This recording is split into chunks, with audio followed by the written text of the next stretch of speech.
Thank you, Mr. Ademo. Deputy Secretary, many of us have raised the alarm about digital assets and illicit finance, particularly after Hamas's horrific October 7th attack. You wrote to this committee last November, you've referred to that, warning about gaps in our illicit finance framework around digital assets. Briefly, tell us about those potential gaps. What are the risks if Congress fails to act to prevent terrorists and drug traffickers from exploiting crypto? Senator, I think I appreciate the ways in which the committee has met with us and worked with us here. The greatest risk we have today is that as we take actions like the 55 sanctions we've placed on Hamas since October 7th, and we monitor their activities in the formal financial system, they are clearly going to try and move to get money through the informal system, which includes cryptocurrency. While traditionally what groups like this have done is move money by hand and by courier, which is slower and harder to do, cryptocurrency gives them a route that is easier to do and in lots of ways allows them to get faster access to these currencies. That's why we think it's essential that we get the tools that we have called for in this proposal and that many senators in this committee have sponsored legislation to give us. And obviously, we want to continue to work with you on that. November last year, President Biden met with Chinese President Xi to talk about efforts to counter the fentanyl trade. Secretary Yellen just concluded a trip to China, and Presidents Biden and Xi spoke last week. We also know, as we've seen many times, China's promises don't mean much. What is the administration doing to hold China to any commitments and to take action if they fail to follow through and crack down on fentanyl precursor suppliers? This is an issue that is top of mind for us and top of mind for the Secretary in her conversations with our Chinese counterparts. We've made very clear to the Chinese that it's not in their interest for precursor drugs to be sold in the United States, but if they don't act, we will. And we are prepared to take actions against those precursor companies. Fundamentally, our goal here is to make sure that those precursors don't end up in places like Mexico and then turn into the drugs that are sold on our streets. Disrupting that network is top of mind for the conversations we're having with the Chinese, but we're also looking very closely at intelligence to see if they're taking the actions that they've promised to take. If they are So how do you show it's not in China's interest to do that? Fundamentally, the Chinese also want to control the illegal drug trade in China. They fundamentally don't want to be in a position where they are exposed to U.S. sanctions in light of the impact that potentially has on their economy. We've made very clear that as we look at the intelligence and information, if we find that those precursor chemicals are still coming to the United States, we're going to have to use our sanctions authorities to go after those companies and to disrupt that activity. We're continuing to monitor that information, and I want to be very clear that our goal here is to make sure that we stop those precursors, because stopping them is the best way to make sure that those drugs aren't produced that end up on our streets. And presumably the threat of fentanyl, Senator Scott and I and our staffs wrote, the threat of that encourages China to do the right thing here? It's quite helpful to have congressional action that you are thinking through that could be done here in light of the fact that it not only impacts foreign countries, but it impacts these criminal businesses, because ultimately what they are businesses. The problem is they're engaged in an illegal business, and the more that they see that Congress is interested in giving us additional tools to go after them, it helps us better dissuade people from entering into this business and allows us to stop them where they stand and to make sure they don't have access to their money, which is their ultimate goal. Last question. Our unprecedented sanctions on Russia have resulted in the equivalent of hundreds of millions of dollars in Russia's central bank reserves being frozen. Despite that, Russia continues to find ways to access things it needs to continue its brutal attack on the Ukrainian people, whether that's revenue generated by oil sales to China, India, drones, missiles from Iran and North Korea, goods transshipped through third parties. All of this made worse cited by interesting comments that a congressman from Ohio, Mike Turner, a friend of mine, said over the weekend. How do you plan to strengthen our sanctions and sanctions enforcement to counter that? One of the things that we have been the most successful at is building an international coalition to hold Russia accountable. We have to do more with that coalition to go after both Russia's revenues, but also their ability to build weapons. Fundamentally, the thing that Russia is doing with the money they have is building the weapons they want. In order to build those weapons, they need to purchase certain goods from the outside world. Going after those goods, going after their supply chain has to be a key part of our strategy. We've put sanctions on that supply chain, and our goal is to make sure that as Russia adjusts to those sanctions, we do even more to make sure we're putting sand in the gears of Russia's military industrialized complex. But the thing that we know, Senator, is that we have the capacity to slow Russia down. One of the things that we are grateful for is the Senate's passage of the president's supplemental request, because that's going to allow us to give Ukraine access to the weapons they need to speed up in defending themselves.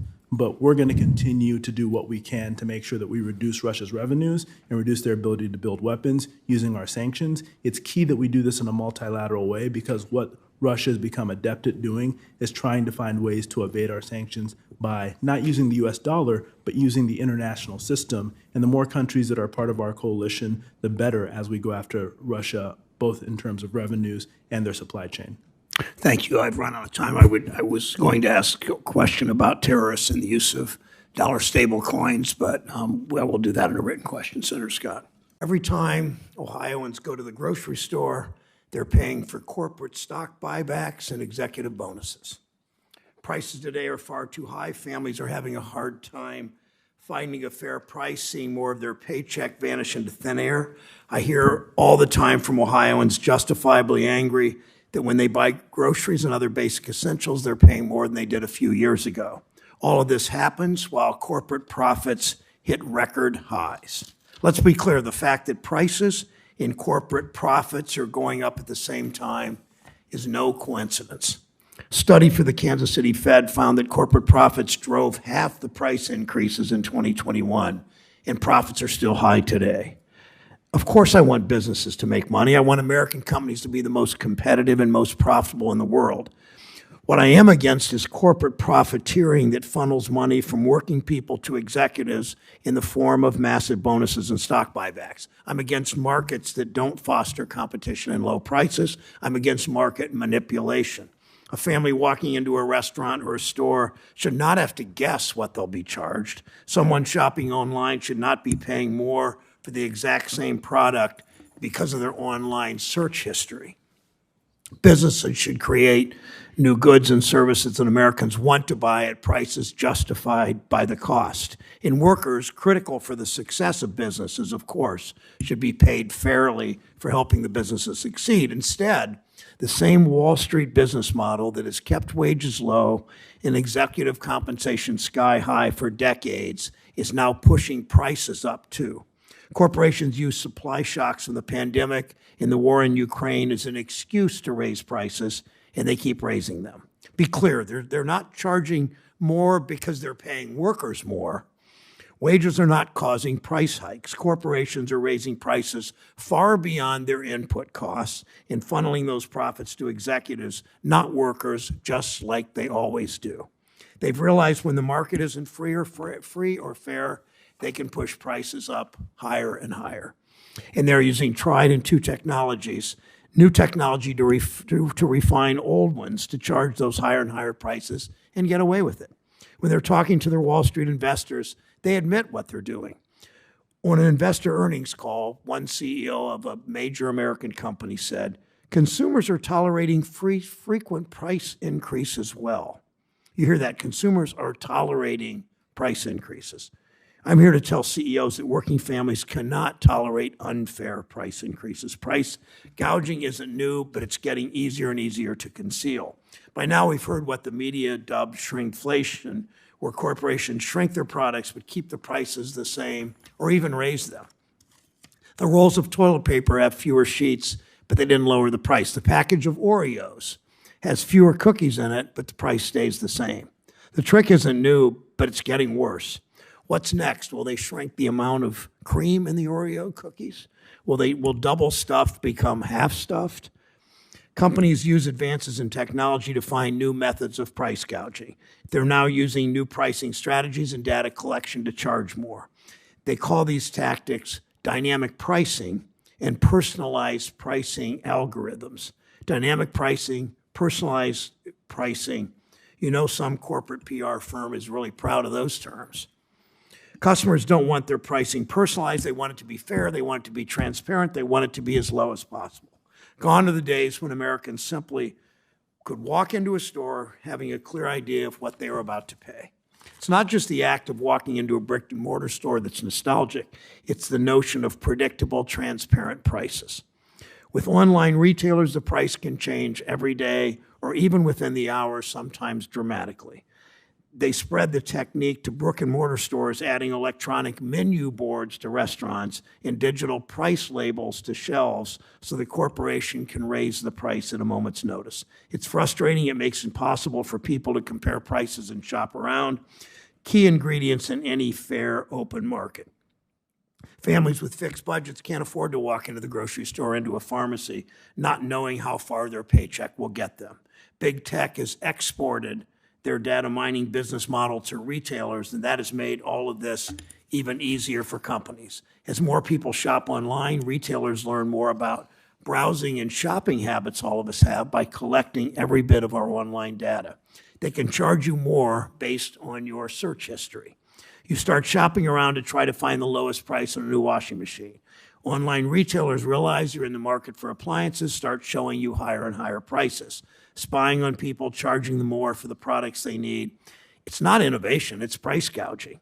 Charging more for food during mealtime isn't free market, it's exploitation. The story's all the same, always the same. Whether you use old tricks or new technologies, corporations win, the rest of us typically lose. That's not how free markets are supposed to work. It's why standing up to corporate interests matter. And why it matters. And people hate Washington.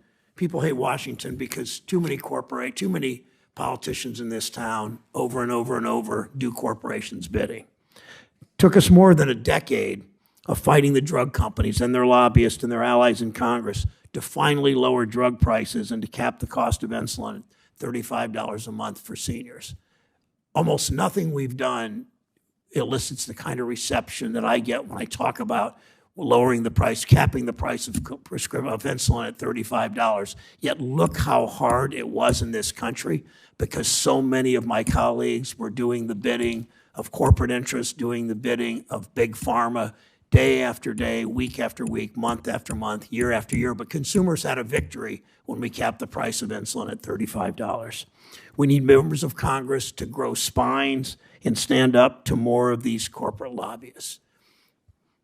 Senator Casey and I have a bill to crack down on companies shrinking their products and raising their prices by directing the FTC to label this what it really is, and that is a deceptive practice.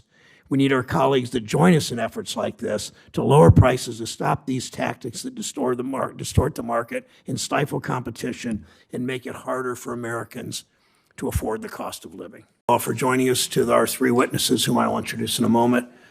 For too long, too many people in Ohio, too many people across the nation thought for good reason that their leaders had given up making our infrastructure, making our manufacturing base the best in the world.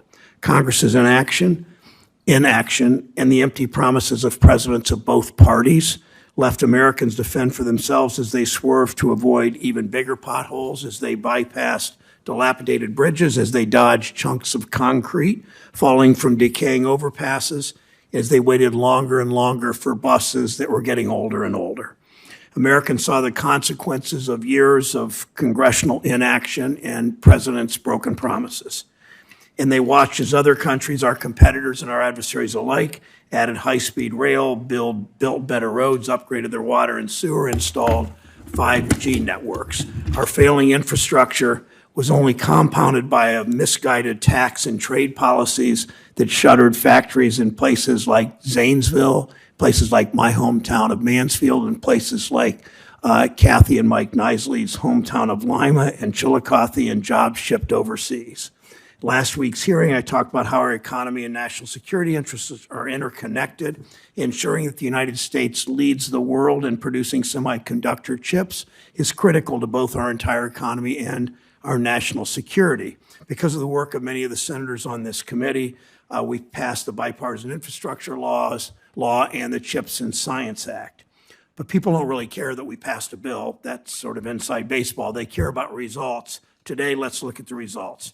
60,000 infrastructure projects, 60,000 already underway across the country because of the bipartisan infrastructure law. These projects are improving 165,000 miles of roads, 9,400 bridges are getting repaired.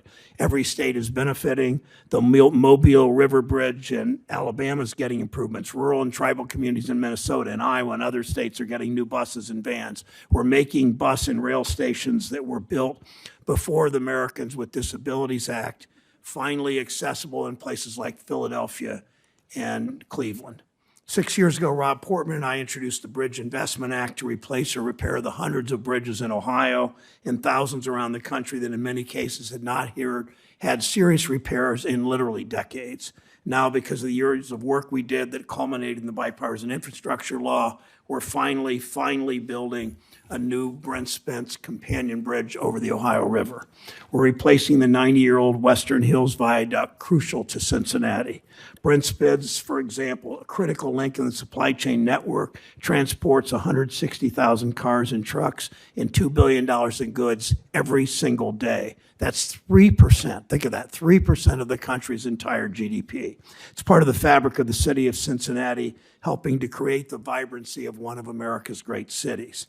But Ohioans know Brent Spence is as dated as it is dangerously crowded. We've heard from Ohioans who are concerned about concrete crumbling on the Western Hills Viaduct. We're fixing that. We're seeing new construction across Ohio. It's not just huge projects like Brent Spence in the Intel fabs in Licking County. We're seeing major upgrades to streets and bridges across my state, including Ohio's rural counties and Appalachia. We announced this month the Market Street Bridge, which connects Steubenville with West Virginia. That'll finally be replaced. We're making critical investments to modernize public transit. Americans take 21 million trips on transit every day, and when buses and trains and all the infrastructure required to operate them are not up to date, service is less reliable.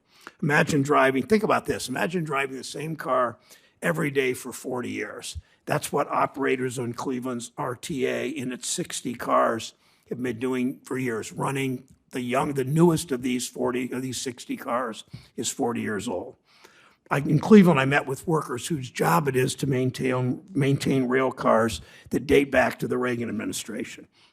At the rail car garage that I visited on the east side of Cleveland, you actually see these workers over in the corner machining replacement parts for cars that are sold. They can't find replacement parts. They have to actually they have to machine the replacement parts to keep these trains running. It's the only way to get the parts because they don't make them anymore. Now, finally, because of the infrastructure law, Cleveland will get 60 new rail cars. We know the U.S. lacks a robust national passenger rail network that other major economic powers have. We're changing that. We're seeing construction of new facilities to improve transit and rail service, like Akron Metro's, its public transit system, its new maintenance facility, and a new Amtrak station in Bryan, Ohio, a small town in the northwest corner of the state. We know how crucial manufacturing and innovation are to our economy. Modern infrastructure today is driven by information technology, the microchips that power our machines, and computers are the products of American design and ingenuity. We've become dependent on other countries for their production. 90% of the chips we invented are now made overseas. Taiwan is dominant today. Alarmingly, China is trying to become dominant tomorrow. We wrote the Chips and Science Act to change that trajectory. It's allowing us to build a new generation of chip production facilities in Ohio and around the country. These investments are growing our economy. They're creating jobs and opportunity. And in the past 3 years, we've added 670,000 construction jobs, 670,000 construction jobs added to the U.S. economy. Think about that. This is only the start. Hiring is expected to pick up even more in the coming years. More and more projects will get underway. That doesn't even take into account the jobs throughout the manufacturing supply chain, because we made sure these laws, again, first ever in the last few years, have the strongest Buy America rules ever. The steel, iron, pipes, and other construction materials are being made in Ohio and across the U.S. by American workers, not as previously imported from China.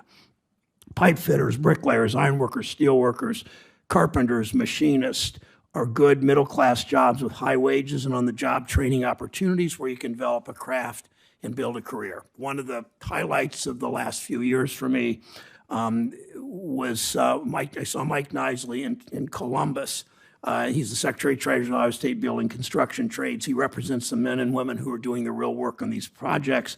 I was at an event last summer with Mike in our state's capital, a graduation for a training program that places workers directly into union apprenticeships in the trades, creating opportunity for so many people who haven't had that opportunity before. Every one of these graduates, mostly men and women in their 20s, had on T-shirts that said in big black letters on the back, "Direct path to the middle class," opportunities that most of these young people didn't dream of having. It's the jobs. We're creating a direct path to the middle class. It's how you build an economy that upholds the dignity of work.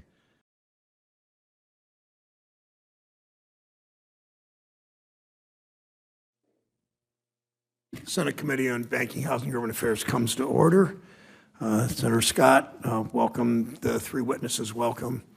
Costs are far too high for Americans. Corporations are finding more and more ways to raise those costs to boost their own profits. We've talked about how every time Americans go to a grocery store, they pay for corporate stock buybacks and executive bonuses.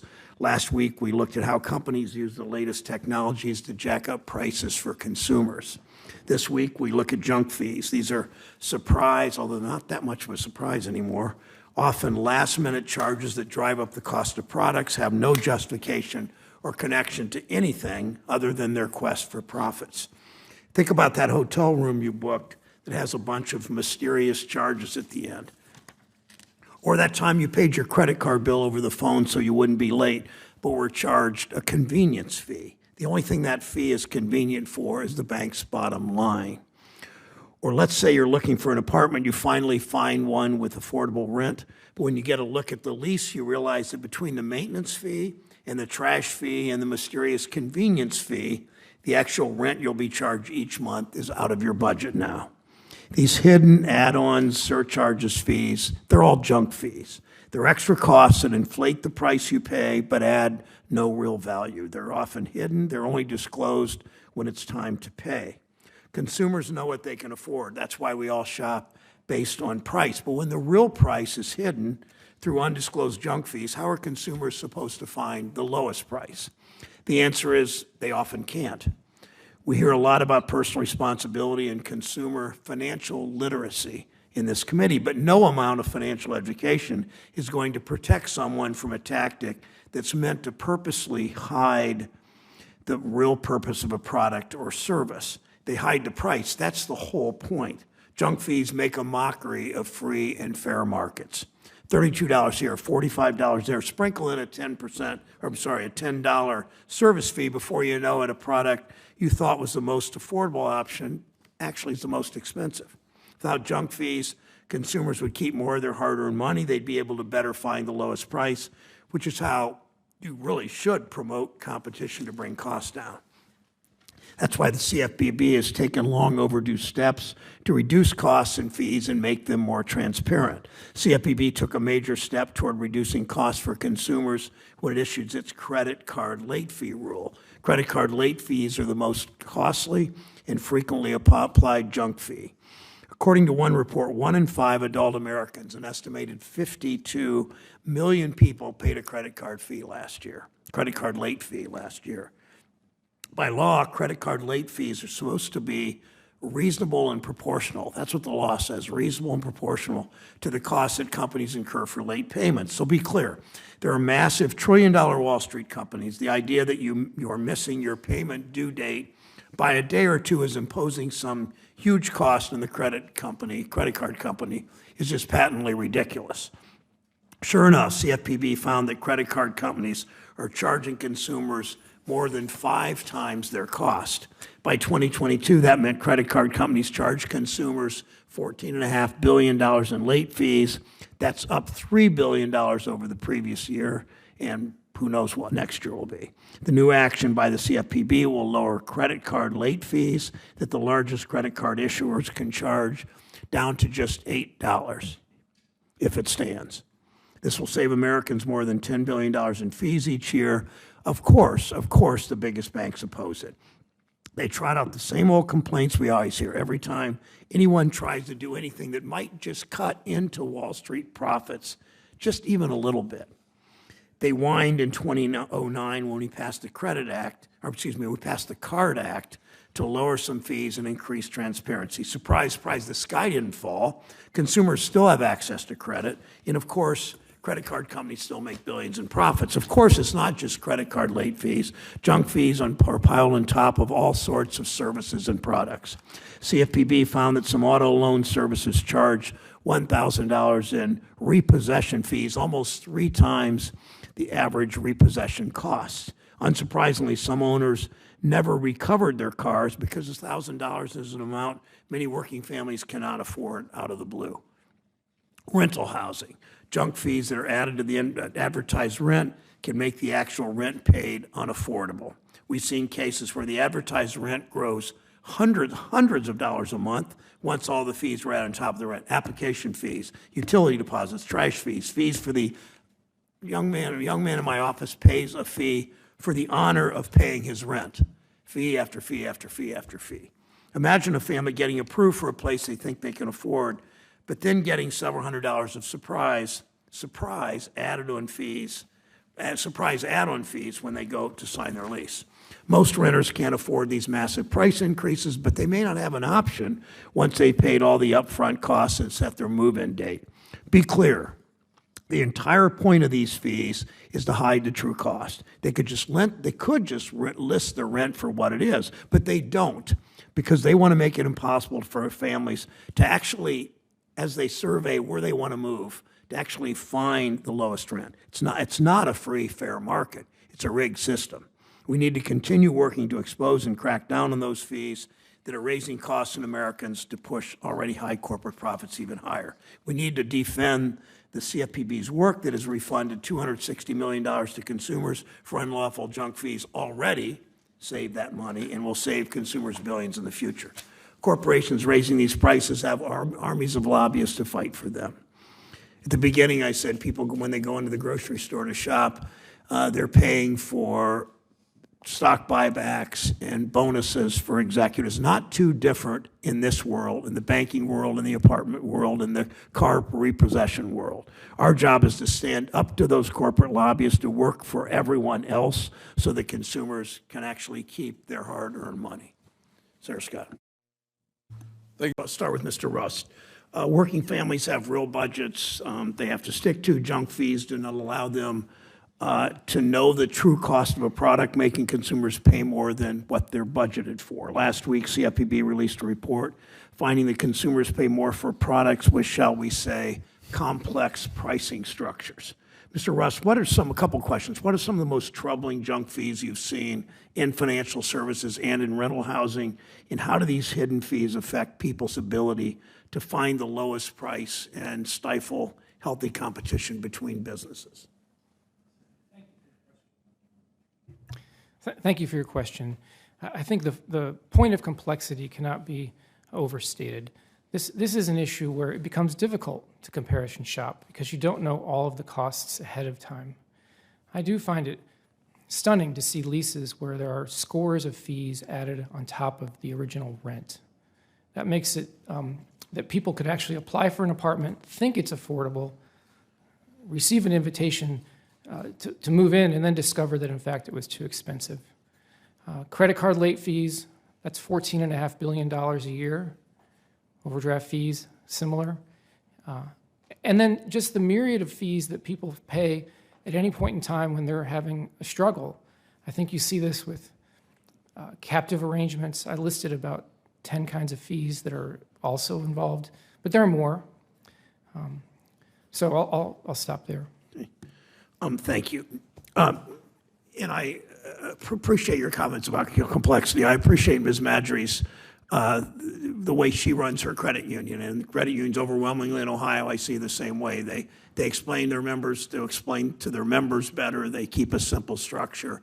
They really aren't the problem. So I just wanted to say that in response to her testimony. Mr. Suero, I want to get some facts straight about CFPB's credit card late fee rule. Please answer the following, I guess, 4 questions with a yes or no. According to the law, credit card late fees are not meant to generate profits, yet on average they generate profits that are 5 times greater than relevant costs. Is that correct? Yes. Okay, thank you. Do credit card late fees disproportionately impact consumers with lower credit scores and people in less well-off neighborhoods? Yes. And you made that clear in your testimony. Thanks for repeating it. Are only the largest credit card issuers covered by the CFPB rule? Yes. With 1 million, you have to have 1 million open accounts. And that's the reason for Ms. Madry's credit union, is most credit unions in Ohio would be exempted. So the rule just doesn't apply to small card issuers, correct? Correct. Yep. Okay, thank you. Credit card issuers shouldn't be extracting profits from consumers through late fees. First of all, because it's unfair to consumers. Second of all, because these rules are required to be reasonable and proportional to cost. By reducing late fees, it's pretty clear CFPB is ensuring consumers save over $10 billion every year. Back to you, Mr. Rust. On rental junk fees, which is every bit as problematic as financial services junk fees.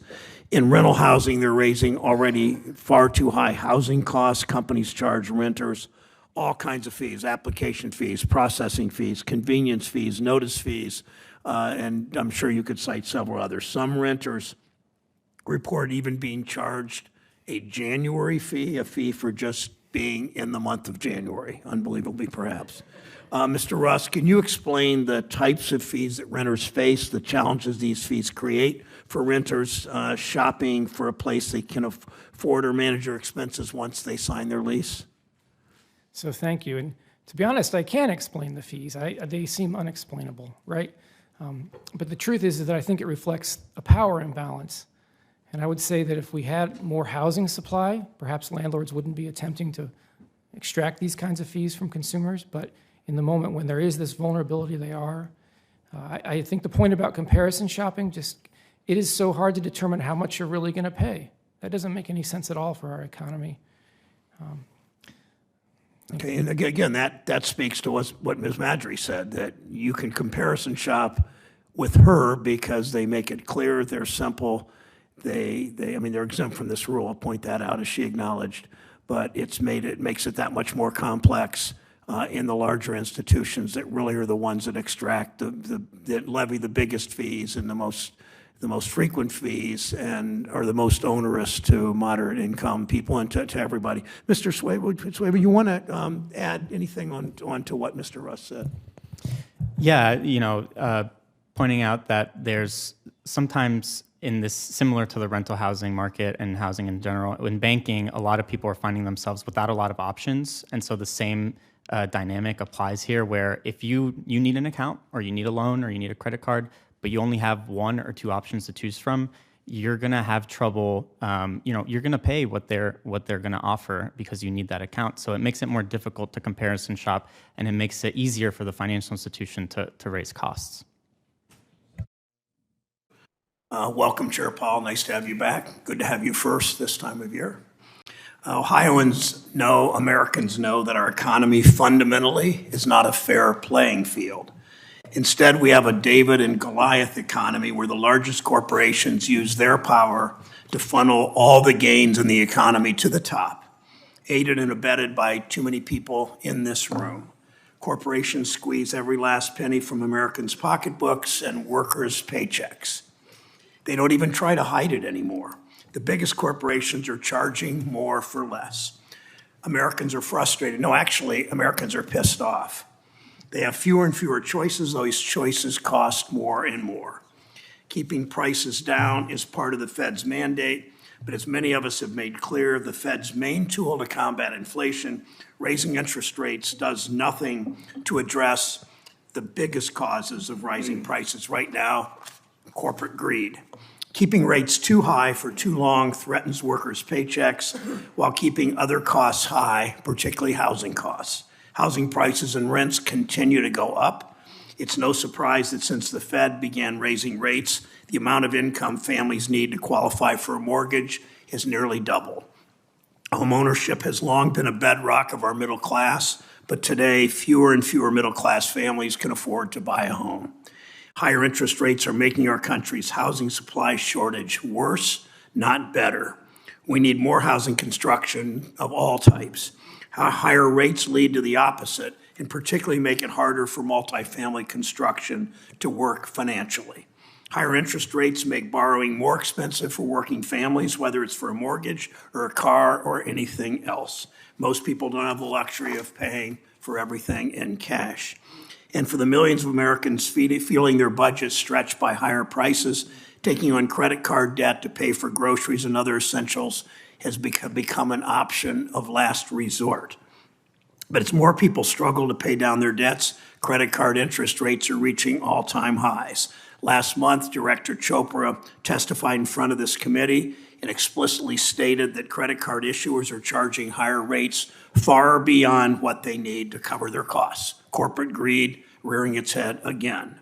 Banks are making record profits at the expense of cash-strapped Americans. Every month that the Fed keeps rates high, Mr. Chair, it costs Americans money by making it more expensive to buy a house and to borrow money. Higher borrowing costs stifle future economic growth, leading to fewer homes being built, leading to businesses making fewer investments in the economy, and eventually, if the Fed doesn't stop, leading to workers losing their jobs. As they set economic policy, I urge the Fed to weigh these trade-offs and remember whose jobs and futures are at stake. It's why I've worked with my colleagues to hold corporations accountable and will continue to do that. For instance, we fought to cap insulin prices for senior citizens. We'll continue to fight to extend this price cap on life-saving drugs for all Americans. And why my colleagues and I on this committee are working, it's why we're working to lower housing costs for more Americans. The Fed also continues its work to keep the banking system stable and ensure consumers' money is safe. Last year, the Fed and other bank regulators issued a proposal to update bank capital requirements, strong capital standards, and you've heard in this committee overwhelming support for strong capital standards. They're critical for the economy. It's our way of making sure that if Wall Street bets go poorly, which they often do, investors, executives, and shareholders should pay for it, not taxpayers. The biggest banks have spent obscene amounts of money attacking this Fed proposal. But you, the Fed, don't work for big banks. You work for the American people. Your concern should be developing capital rules that protect Americans' money, not protect bank CEOs' stock portfolios. The Fed needs to look past these shameless lobbying efforts and finalize a rule in the best interest of taxpayers. Another dangerous piece of the Wall Street business model that makes our banking system less safe is incentive-based compensation. This compensation model rewards risky behavior that enriches Wall Street executives in the short term, but makes banks more likely to fail. We saw the results of that model in 2008. We saw it again last year with the failure of Silicon Valley Bank and Signature. Other regulators have moved forward with a proposal to rein in these reckless incentives, but the rule, Mr. Chair, can't move forward without your and the Fed's moving on it. This rule is long overdue. The Fed must join this statutorily required effort as soon as possible. The Fed also has the important job of reviewing mergers and acquisitions between and among banks. Over the last several decades, we've seen the largest banks grow into massive, literally trillion-dollar companies, while thousands of small banks in rural communities in Northwest and Southeast Ohio, in small towns in those areas and all across America have disappeared. Consumers have lost trusted local banks. Small businesses have lost longtime reliable banking partners. Regulators like the Fed have the crucial job of guarding against mergers that reduce or eliminate competition and lead to bank closures or layoffs. I recently sent comment letters to the OCC and the FDIC on their current efforts. I expect the Fed to take the proper steps to ensure that its merger review process is robust and that it protects consumers and communities. Finally, Mr. Chair, you must ensure the Fed has high ethical standards. Fed officials should never again be able to profit from their positions by using confidential plans about Fed monetary policy and emergency programs to pad their investment portfolios. The board's latest update to its trading rules is simply not good enough. It still fails to establish the clear penalties needed for Federal Reserve officials who make investments in violation of the public trust. A rule with no consequences is really not much of a rule at all. The American people need to be able to trust that the Federal Reserve works for them in a time of deep cynicism that people have about the federal government overall. The American people need to know that officials aren't abusing their positions for personal gain. As chair, you have an important role to play to make sure our economy works for everyone, not just for Wall Street. The Fed's regional banks must do their part to hear from people and other stakeholders in their 12 districts to understand their needs. I look forward to hearing today how the Fed will balance its dual mandate, how it will protect Americans' money, how it will foster an economy that upholds the dignity of work. Thank you, Senator Scott. Secretary Taylor Colley, the current DPA reauthorization expires next year, as you know.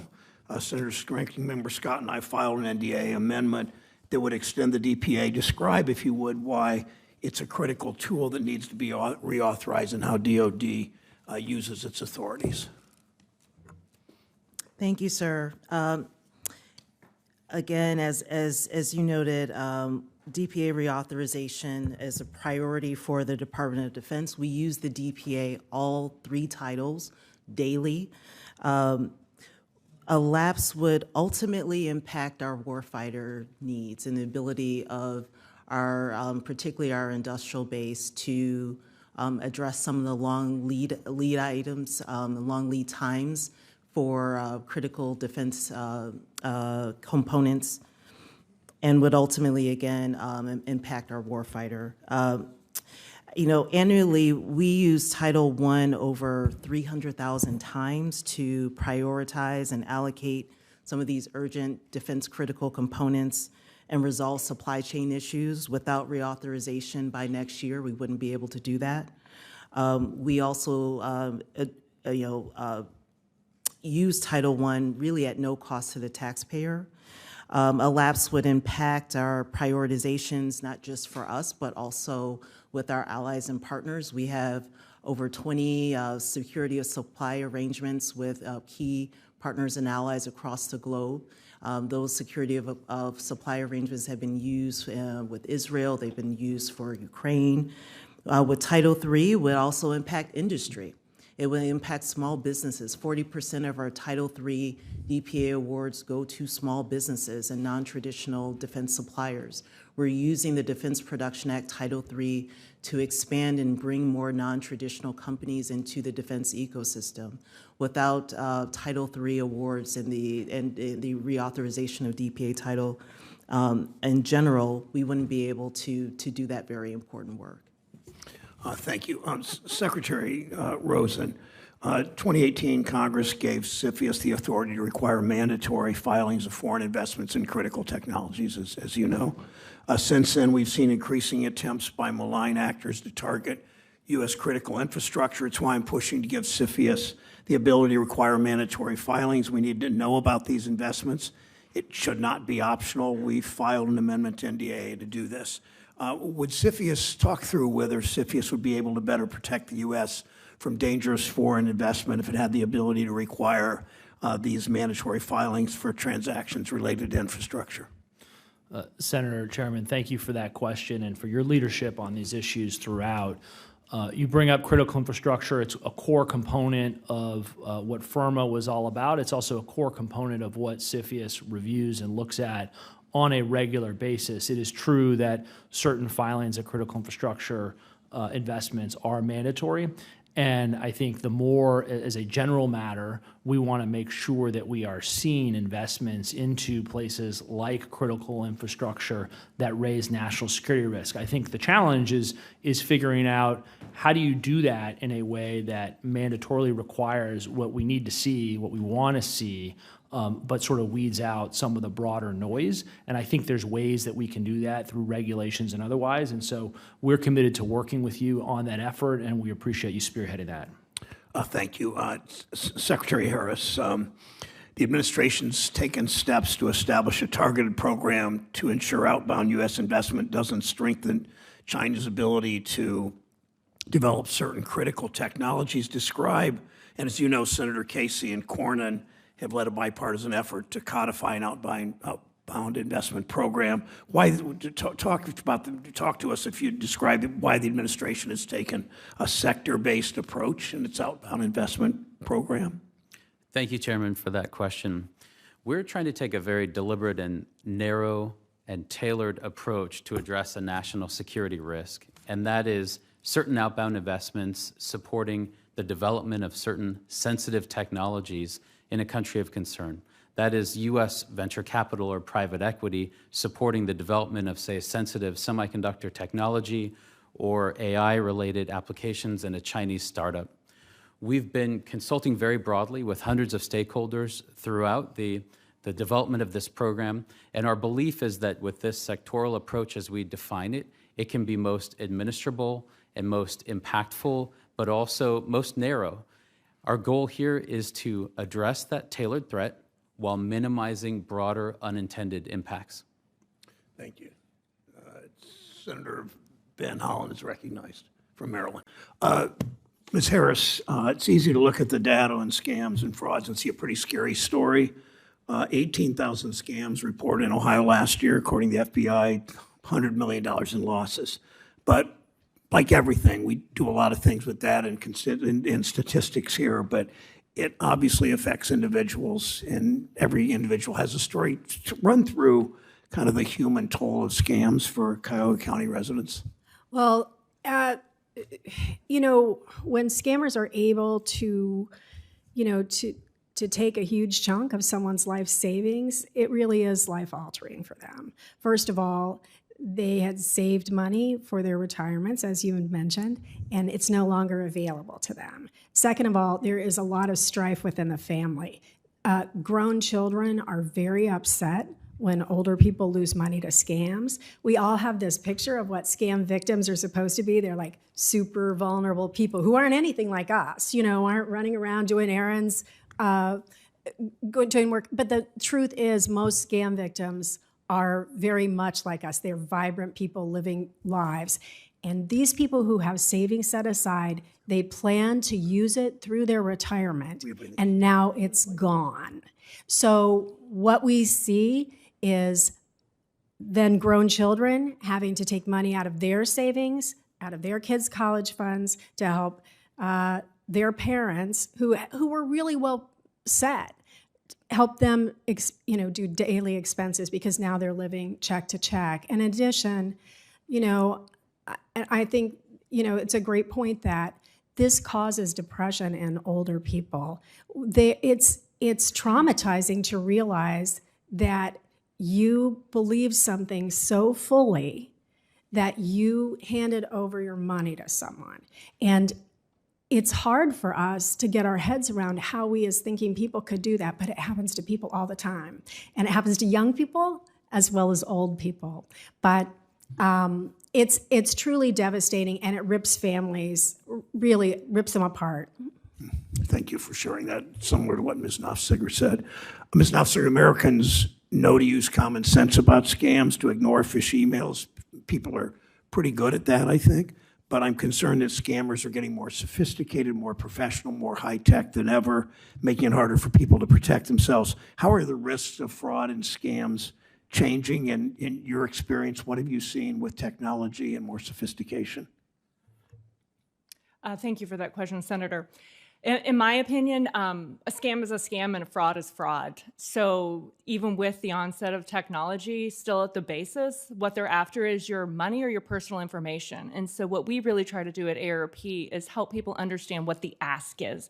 So don't get caught up in all the nuances with technology or AI or whatever it is. But I will say one of the biggest changes I've seen with technology is how fast these criminals can get our victims' money, particularly with the onset of cryptocurrency ATM machines that are located across this country. We are seeing victims lose thousands to millions of dollars in these crypto ATM machines, and just like that, the money is gone. So that's definitely, when it comes to technology, one of the things I've seen.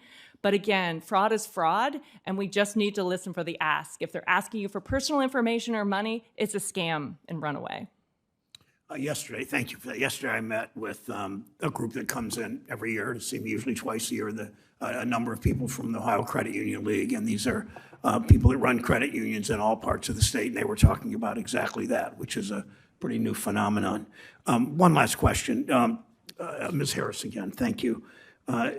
You point out Americans are busy. They're jobs, kids, grandkids, not thinking about someone trying to scam them. Who is better positioned to detect and stop scams on payment platforms, consumers or the companies themselves? Well, I'll tell you something. I think of scammers like spiders. They're spinning this incredible, deceitful web, and consumers get caught in that, and they get wrapped so tight in the story, they often cannot extract themselves. And we know because we try to do, if we hear from a family member, we'll try to extract someone from a little longer term scam, and it is hard.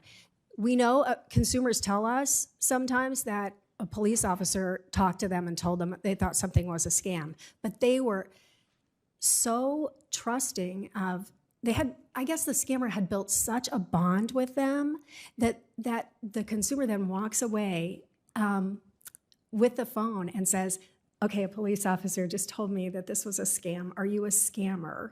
And the scammers will say something like, that's a local cop. This is federal. They don't understand what we do. I mean, they have an answer for everything. But what you should know is even in these one and done kind of scams, and I mean like, an arrest scam. We're going to arrest you because you failed to show up for jury duty, right?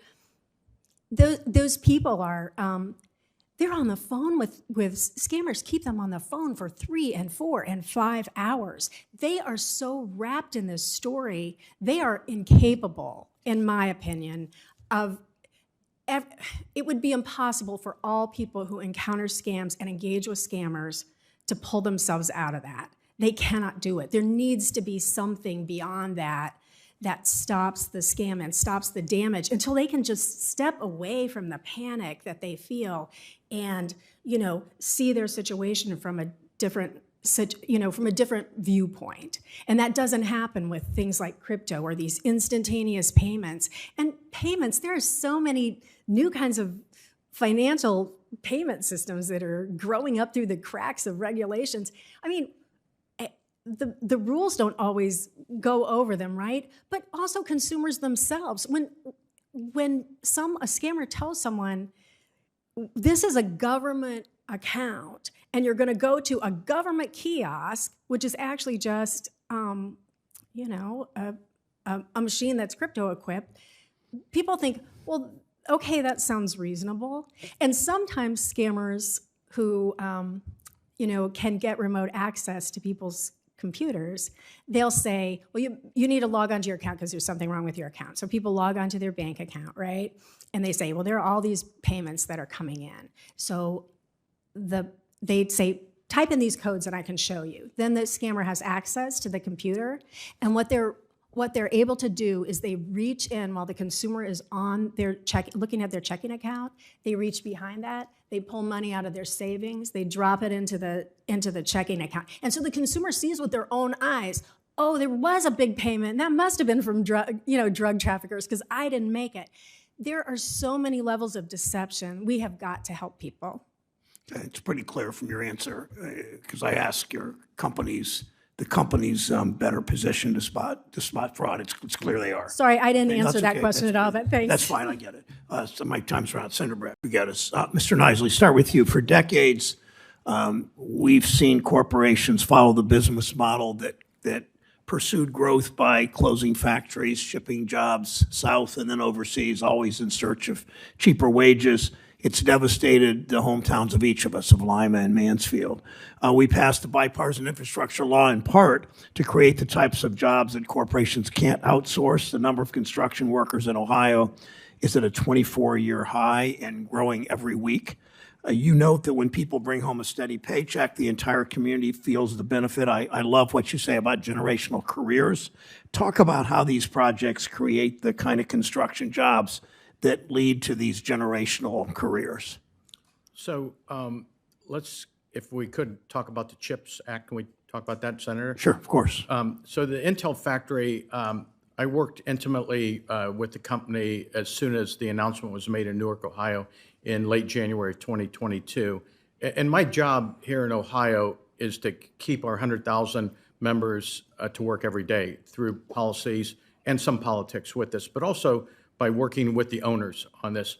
And so in the span of 3 months, myself and a small delegation went to Phoenix, Arizona, to the Ocotillo campus for Intel, to Portland, Oregon at the Hillsborough campus, and also to Albuquerque at the Rio Rancho campus. And we did tour the factory, and we saw the scale of what this does for not only construction workers, but what it does for the American public, reducing inflation, and for our defense, making sure that these chips are done here in the United States. But one thing that I found interesting by talking to the local workers there, and some of them had worked their entire careers, that was in my statement earlier, because of the commitment from companies like Intel that are not only innovative, but they're also changing their technology to stay competitive in that ultra-competitive market.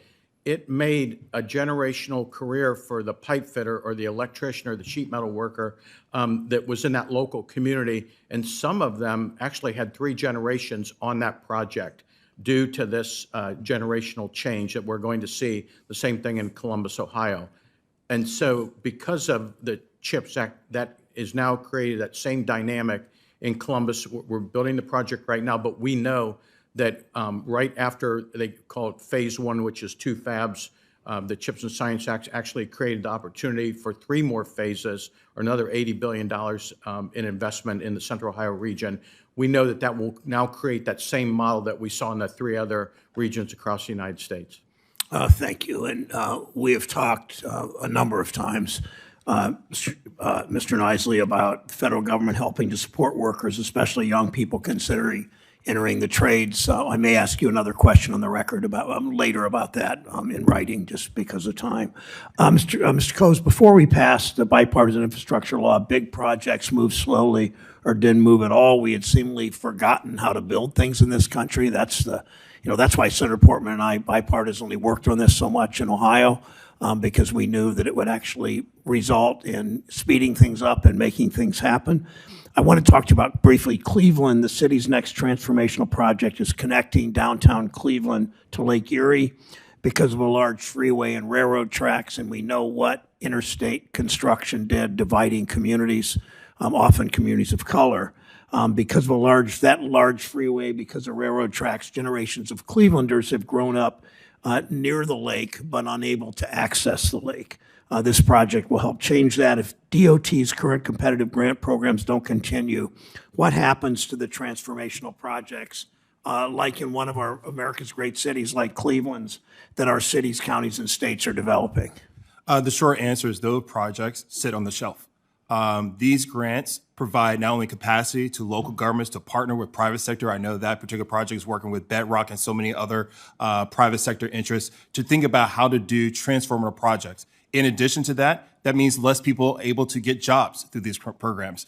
We've seen already through the bipartisan infrastructure law how discretionary grants are taking these mega complex projects like the Brent Spence Bridge from actually vision to actually execution. We are really excited that we're about to break ground on the Brent Spence fairly soon. But more importantly, it demonstrates that within the Department of Transportation, we have the capacity to take local ideas, even for big projects, and actually get them approved through our NEPA process in a timely fashion, at the same time getting dollars to the ground to get more workers on those projects. Thank you. And those who, Connie and I live maybe 5 or 6 miles from Lake Erie, those not exposed that aren't lucky enough to live nearby the greatest body of fresh water in the world, which the Great Lakes is, might not see how important access to that lake is. And for far too many families, there are train tracks, there are highways that keep them from having access to that lake for recreation, for all kinds of opportunities. So your continuing that is really important. I just want to make one statement in response to Dr. Geddes, and sorry, this won't be a question, but I just wanted to thank you again for your testimony, how important it is to strengthen and update infrastructure. Your testimony pointed out concerns about expanded Buy America requirements. They must be clear. I agree with you about that. But Buy America policy represents a simple choice of the iron, steel, and materials used in federal infrastructure projects.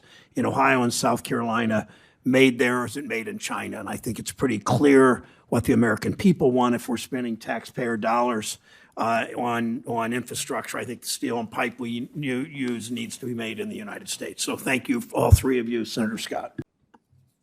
Thank you, Mr. Ito. I would express the opinion that Joy probably made the right choice, and we will not keep you long so you can catch up. I'm glad to report that they made it safely to their destination.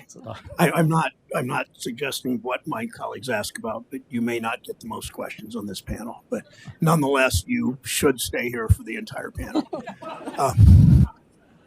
But then again, I don't know where you're going on your vacation. So thank you all. Start with you, Ms. Goldsmith-Romero. The FDIC suffered from significant long-standing workplace culture issues. It's been described as misogynistic, patriarchal, insular, outdated, good old boys club. Significant changes necessary because FDIC employees deserve a workplace free from discrimination and abuse and harassment. How do you go about addressing these longstanding issues that appear to be deeply ingrained through FDIC chairs of both parties for far too many years, did seem to be ingrained in the agency's culture? Thank you for the question, Senator. I mean, when I read the report, it reads like a bygone era, particularly for women and minorities and members of the LGBTQ plus community. So I'll learn more if confirmed and I can get in there, but let me give you my top line thoughts. The first is to modernize the federal workplace to one that has the best practices that you would expect to see in federal workplaces, that invests in staff morale and values and supports employees. The second is to herald the employees and managers that have been doing the right thing. Third, I'd send a clear message that harassment and discrimination and retaliation will not be tolerated. So that includes investigations and holding people accountable. And I can say that the conduct in the report would warrant multiple removals. Additionally, we need to put in place what is the normal standard federal EEO process for complaints, and then encourage people to use it rather than have them live in fear.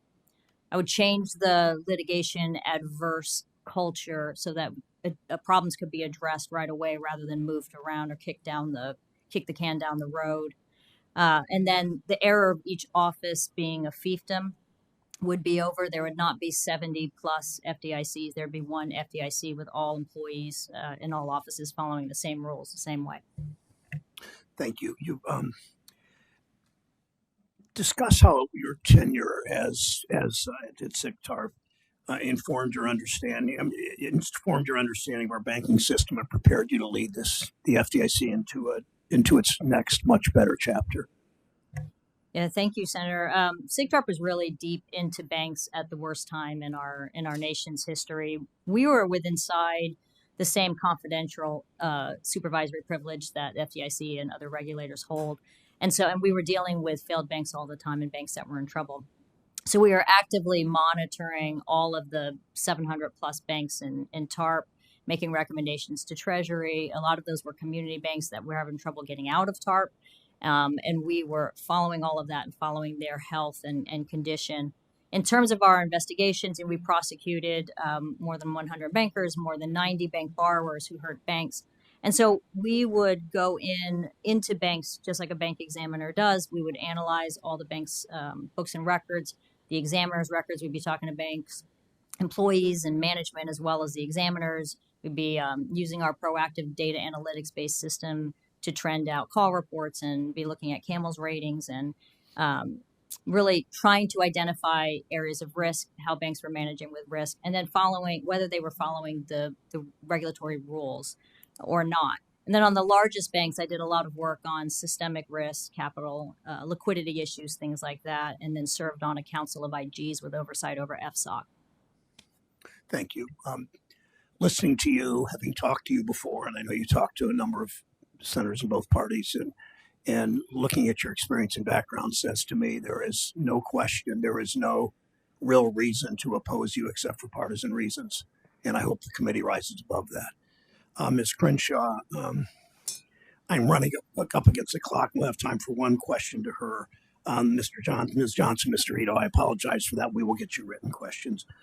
Ms. Crenshaw, Americans have become more involved in financial market in recent years as workers become responsible for saving for their own retirements. That's a whole nother debate.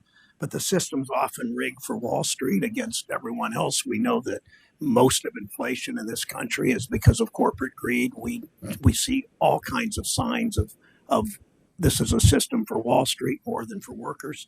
What steps does SEC need to take to make sure Americans have the tools and the information they need to feel confident they'll be treated fairly as they save for the future? Thank you. Yeah, the fact that Americans' retirement is in their own hands more than ever means that the SEC must promote trust in our markets.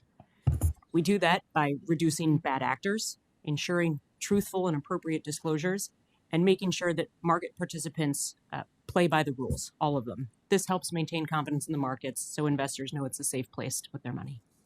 Thank you, Senator Scott. Thanks, Senator Scott. This question is to both of you, to Mr. Baden and to Dr. Bustamante. Ohioans are angry, as we all know, as they are all over the country, about the rising cost of everything. Every time they go to the grocery store, families pay for corporate stock buybacks, pay for executive bonuses. As prices increase, so do profits. Corporate profits climbed to record highs at the end of 2023, are projected to keep climbing through 2024. Dr. Bustamante, how much are corporate profits in their quest to drive them higher and higher? How much does that contribute to rising prices today? Thank you for that question, Senator. When we look at data from the San Francisco Federal Reserve, we actually find that more than 2/3 of inflation is actually being driven by supply factors and other factors that are not demand related. And in fact, when we look at corporate profiteering and we're looking at markups, that's largely accounting for about 16% of inflation that we're actually seeing over the past 6 months. Mr. Biden, what do you think about that? Our own analysis, Senator, at Groundwork has found that in the second and third quarters of 2023, corporate profits drove over half of inflation, about 53% of inflation. Just as a point of comparison, over the last 40 years before the pandemic, profits drove just 11% of inflation. And I think what's interesting over this period is that although consumer prices have risen, the price of inputs has gone down, and also the labor share of income has gone down. And so there's still plenty more of savings to pass on to consumers, but there's also plenty more to share with workers.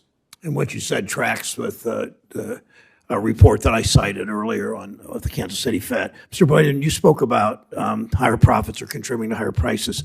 We've seen companies now raise prices, as you know, and shrink their products while charging people the same price or even raising the price.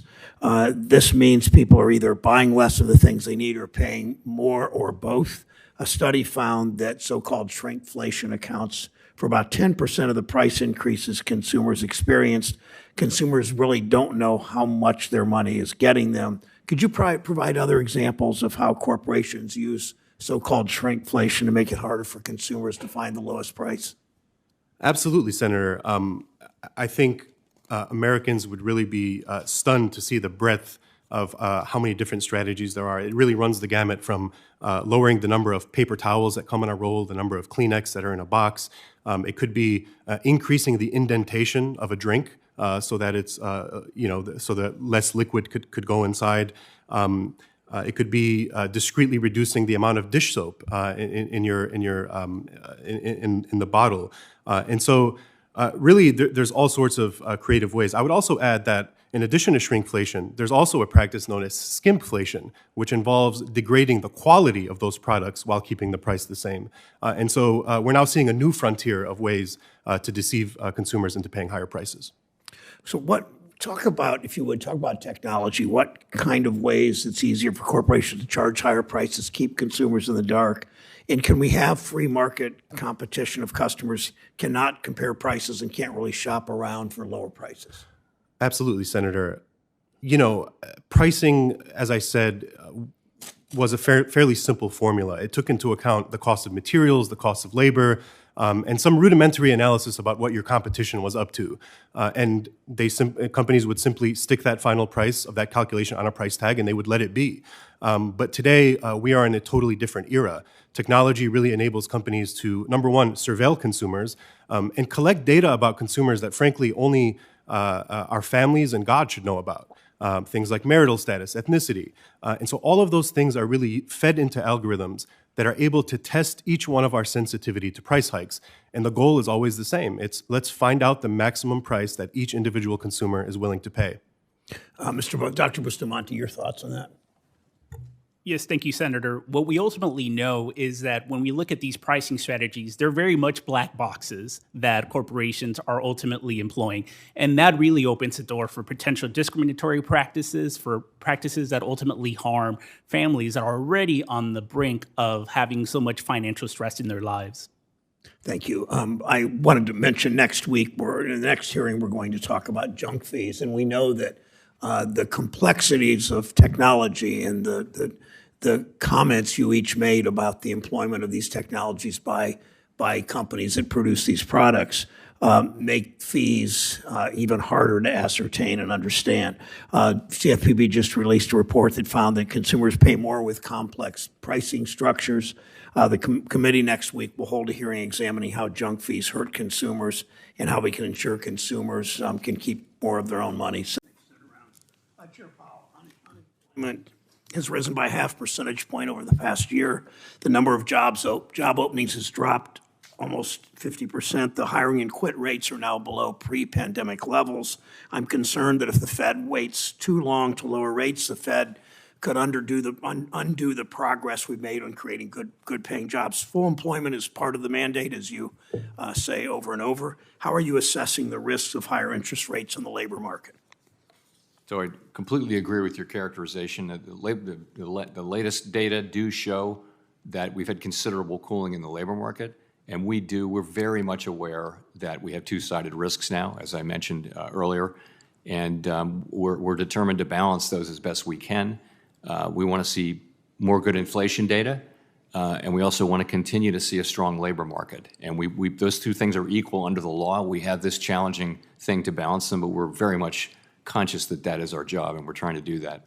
Well, and you know that if unemployment trends upward, you must act immediately to protect Americans' jobs. Workers have too much to lose if the Fed overshoots inflation target and causes a completely unnecessary recession. We will say that over and over and over again. I think you understand that. Housing, higher interest rates are making housing more unaffordable. Higher rates are supposed to lower cost, yet housing prices continue to soar. By keeping rates high, the Fed ignores the economic reality of the millions of Americans struggling to make ends meet and get ahead. Let me ask you 3 quick yes or no questions, if you would answer that way. Since late 2022, when the Fed began raising rates, has the volume of housing sales decreased? I believe it has, yes. Since late 2022, has the median home price increased? I believe it has. Since late 2022, have monthly mortgage payments become more affordable or less affordable for home buyers? Less affordable. Okay, thank you. In short, despite housing sales declining, the median price for a single-family home has increased by nearly $20,000. People are spending a greater share of their income in mortgage payments. So in some higher rates, it's clear from your answers and data, it's clear higher rates are not bringing down housing costs. The cost of home ownership is only going up. Let me shift to the Synapse bankruptcy. Since mid-May, tens of thousands of people, including many Ohioans, have lost access to their money due to the bankruptcy of this fintech middleman. Reports indicate that as much as $95 million may have gone missing. The Fed oversees one of Synapse's former partner banks, Evolve Bank and Trust. As a regulator, it's your job to make sure that banks protect the people whom they serve. What's the Fed doing to help customers who felt the impact by the Synapse collapse? What are you doing to regain access to their money? So we do supervise the bank. We don't supervise Synapse, or let alone the fintechs that feed into Synapse. And we're strongly encouraging Evolve to do whatever it can to help make money available to those depositors. We also, as you may know, did an enforcement action against, before this all happened, we did an inspection or looked at Evolve, and we hit them with an enforcement action around these very risk management issues, again, before the current situation developed. Okay, it's critical that consumers are made whole as soon as possible. We will continue to talk to you about that. We will watch. We will let you know we're watching. The Fed needs to use its supervisory authority to ensure that Evolve is committing the resources necessary to return those funds to the account holders. Last comment, I want to note one last thing. Last year's Fed report on the failure of Silicon Valley Bank noted how incentive-based compensation encouraged excessive risk-taking that led to the bank's failure. You either watched or had reports of when those bank CEOs testified in front of this committee. The report, the incentive-based compensation that led to the bank's failure, I mentioned, it said that SVB managers, quote, had a financial incentive to focus on short-term profit over sound risk management. That's what a number of us, Senator Smith, Senator Butler, Senator Warner and I have said over and over, that that short-term profit over sound risk management causes significant problems to our financial system. Compensation practices still pose a threat to our banking system. I urge you to move quickly to join your colleagues in the long overdue rulemaking on executive compensation. I mean, you know, you read the reports at the outrage of the public about executive compensation continuing to go up and up and up and up. You have a role, a significant role, a legal role to deal with that. Senate Committee on Banking, Housing, and Urban Affairs will come to order. Welcome to our witnesses. We face an uncertain world with many geopolitical challenges, from Russia's continued brutal invasion of Ukraine to ongoing conflicts in the Middle East to an increasingly aggressive and capable Chinese military. We know that China's built that military capability with the help of some of America's biggest corporations and even American tax dollars. For too long, our government was willfully blind to the threat China posed. Multinational corporations eager to move jobs wherever they could pay ever lower wages lobbied this body, and presidents of both parties failed us for permanent normal trade relations with China. When corporations move products overseas, they outsource the technology and the trade secrets along with it. We did nothing to stop it, and now we're paying the price. We can't make the kinds of mistakes we have in the past. We have to be proactive about these threats and take action now to protect our national and economic security. We need to be clear. Those two issues are intimately connected. You can't separate the economy and our national security. Today, hostile governments work together more and more to challenge the interests and the securities and the values of the United States, our allies and partners around the world. Increasingly, hostile governments use our own technology to fuel their destructive efforts. We must lead efforts to stop it. It's the U.S. government's job to police the flow of sensitive and so-called dual-use technologies. Technologies can be used for both military and civilian purposes. The Departments of Commerce and Treasury, along with DOD, state, and other agencies, try to restrict the flow of sensitive technologies to our adversaries. We can't allow U.S. innovation and investments to be used against us. Against that backdrop, NATO met earlier this month. They issued a statement addressing these threats. Specifically, NATO leaders called on China to, quote, cease all material and political support to Russia's war effort, including, quote, the transfer of dual-use materials such as weapons, components, equipment, and raw materials that serve as inputs for Russia's defense sector. That was the NATO statement. That followed last month's G7 summit in Italy, where the United States and our allies reaffirmed our shared efforts to implement export controls to address risks to international security, and, quote, to ensure the effectiveness of our respective foreign investment screening.